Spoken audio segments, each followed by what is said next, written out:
Hi, greetings.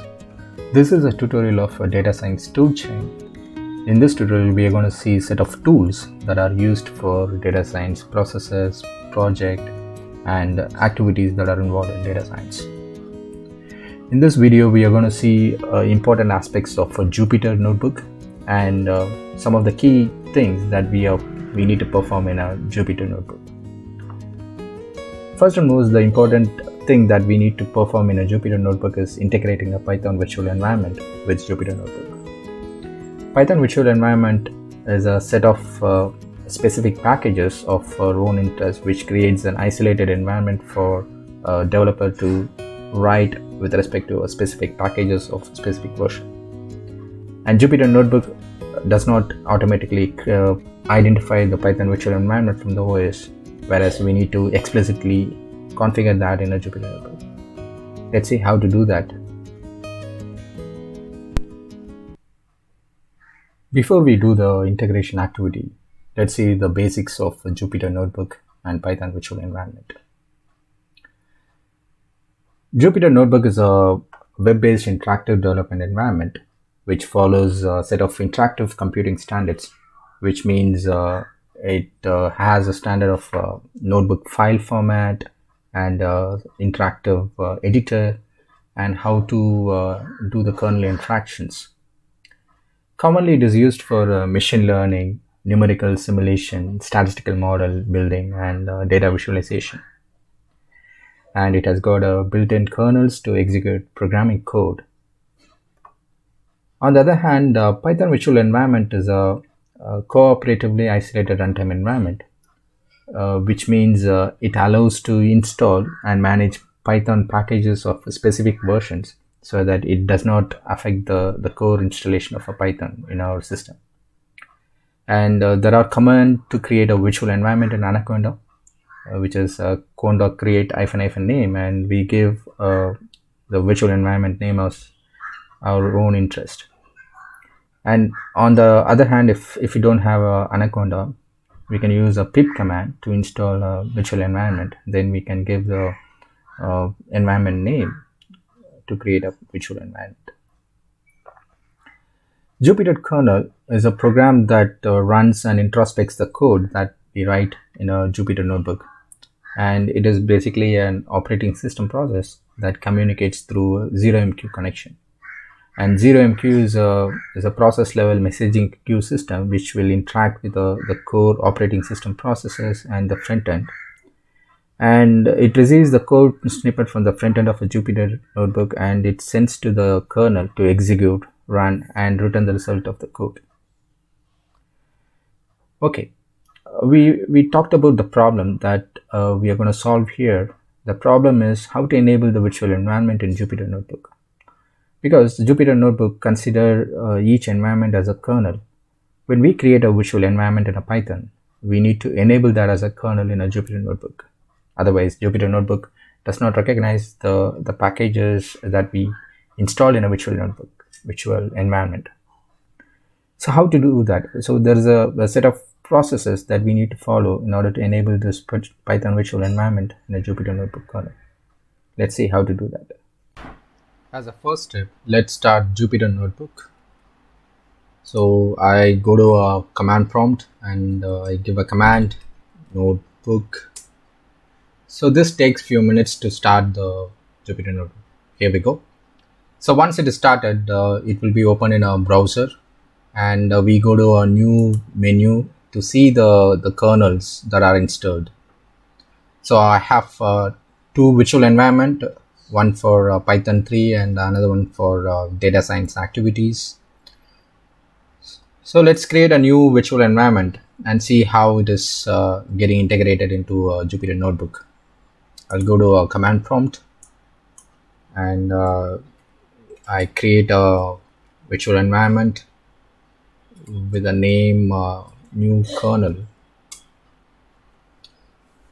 So this takes few minutes to install all the required stuff for environment. So once it is installed, then we'll start installing the packages that are required. Okay, so now we've created a virtual environment. We need to activate that. activate new kernel. Right, so let's install the basic packages of Python. So I'm interested in 3.7.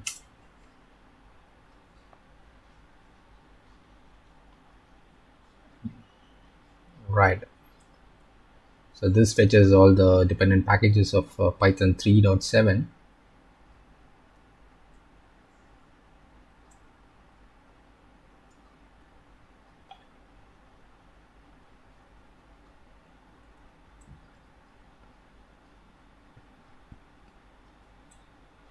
Now Python packages are installed. Let's see whether it is installed correctly. Yes, we can see the Python 3.7.7. The next thing is we need to install Jupyter notebook setup, so that we can enable this environment as a kernel. So this needs to install certain the core packages of a Jupyter notebook. All right, it is installed. Let's do one more installation. Let's install matplotlib, so that we can verify that in our Jupyter notebook.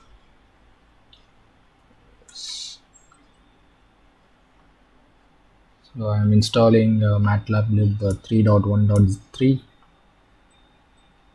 So once we integrate this virtual environment as a kernel, we can go and verify whether whatever the packages that we've installed in a virtual environment is available in our notebook.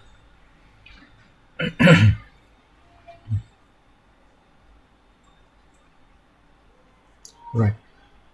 So now the important step we need to perform is we need to install this virtual environment into Jupyter Notebook kernel.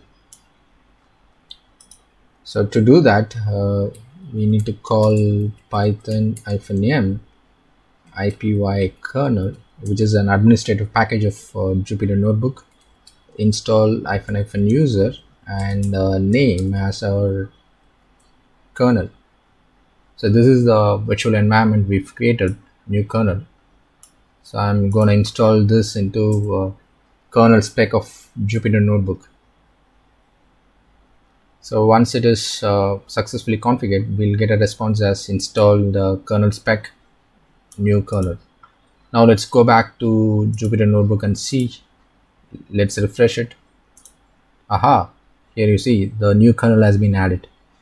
So now let's create a new notebook here using new kernel environment.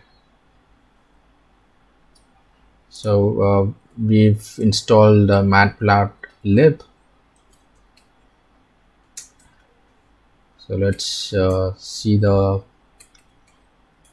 version that we installed to check. Yeah, so we've installed 3.1.3. The same version is available here. All right. So now if you want to remove the kernel from the Jupyter Notebook, we can also do that. To do that, we'll have to call the Jupyter kernel spec command and uninstall the virtual environment name we gave. So this will remove the kernel that we installed in the Jupyter Notebook. So when we go back and see the Jupyter Notebook, the kernel is removed. Alright, so that's all about this video of integrating Jupyter Notebook and the Python virtual environment. Hope you like it.